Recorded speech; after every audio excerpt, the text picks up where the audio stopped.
Right now, I'm going to tell you the story about Einstein, a few of the particulars between the lines.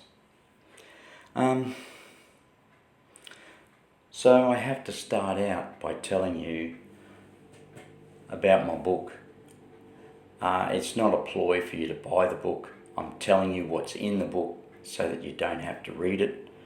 In my book, at the back 30 pages or so, I talked about one particular day when I saw something that changed my life, that turned me into becoming a medium, a wake-up call. And what happened was, this is going to relate to the story about Einstein. So what happened was, I was in an awful lot of trouble about 30 years ago, personal trouble, and so I didn't know where else to turn. There wasn't anywhere else I could turn, so I asked for help, and I asked for help in that I shot an arrow prayer into the heavens. It was taught to me by the American Indians that when you say an arrow prayer, and the simplest arrow prayer you can say is help, like that, they say, it was taught to me that an arrow prayer shoots straight into the heavens and it lands in the very seat where God resides.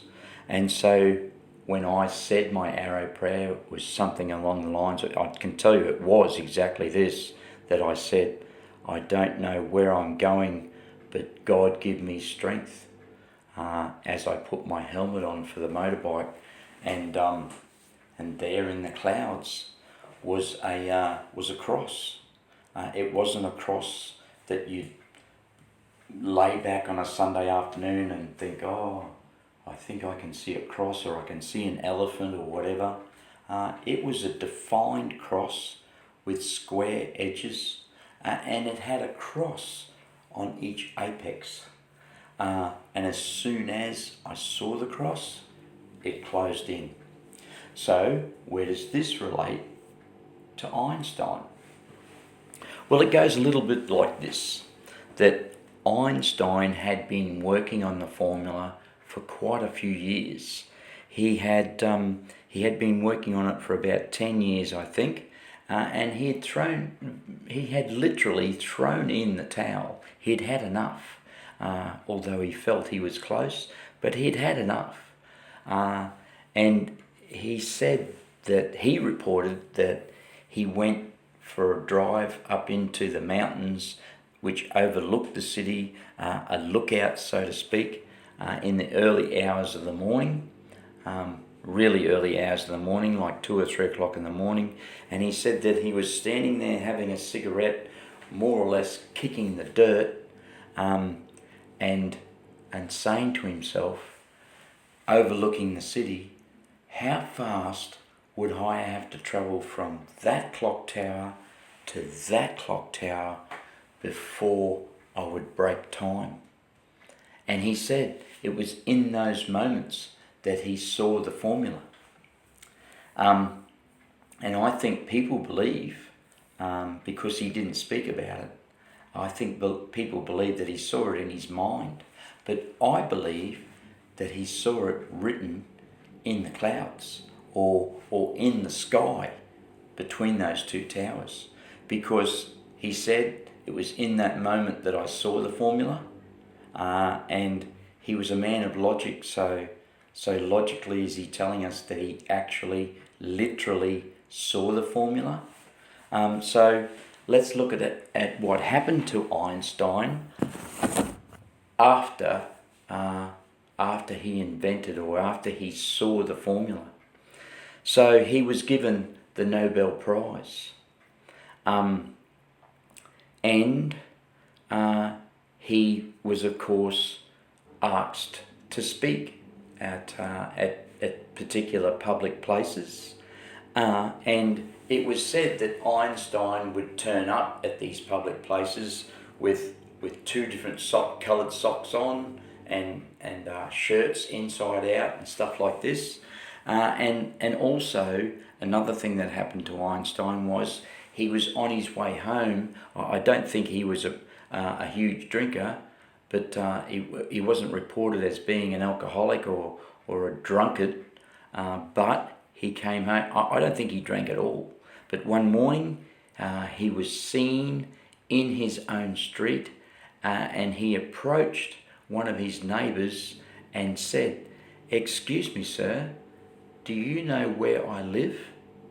And this fellow who knew Einstein, one of his neighbours, said, "Why, sure, just there across the road." And he thanked the neighbour and proceeded to go home. So something happened to Einstein. Something very peculiar happened to Einstein. And I think it was beyond science.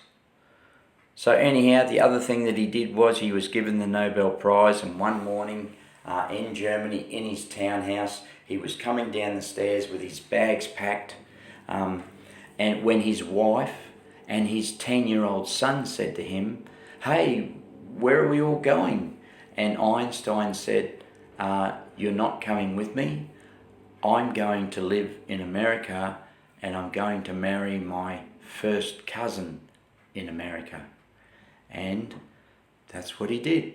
He went off to marry his first cousin, just like Darwin did, the man who described evolution. Darwin married his first cousin, and there was a few others in history that married their first cousin.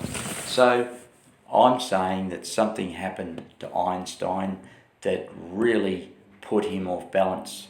And let me also say just quickly here that there was a female scientist who wanted to join the Third Reich Nazi party with Hitler, and they wouldn't allow women into the Third Reich, the Nazi party, and so she was a scientist, and she set to and took Einstein's formula, and she was just about to use his formula to invent the atom bomb, and somebody in America, another scientist, just beat her by a week or something like that to the mark, and they invented the atom bomb just before her. So anyhow, I won't comment too much there, but that's what happened with the formula. So